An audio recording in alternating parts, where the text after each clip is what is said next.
In today's video, I'm going to teach you how to save a board in Miro.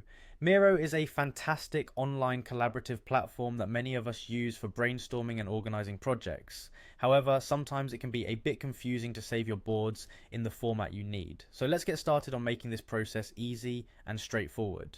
First things first, you'll want to navigate to the Miro website. Open up your favorite browser and head over to Miro.com.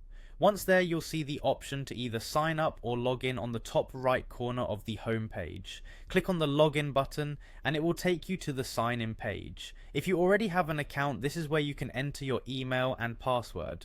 Alternatively, if you prefer to sign in using your Google account, Miro offers that convenience too. For those who choose the email option, simply click on continue with email and type in your credentials.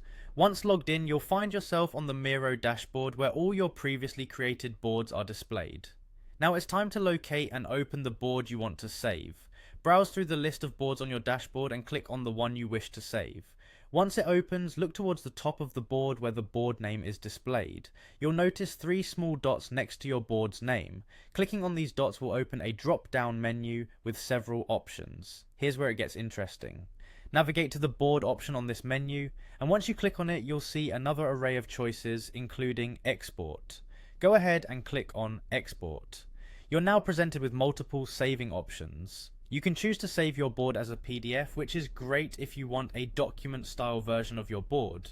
If you prefer to have it as an image, perhaps for incorporating it into a presentation, you can opt to save it in image format. For those who continuously reuse the same layout or structure, saving your board as a template might be beneficial.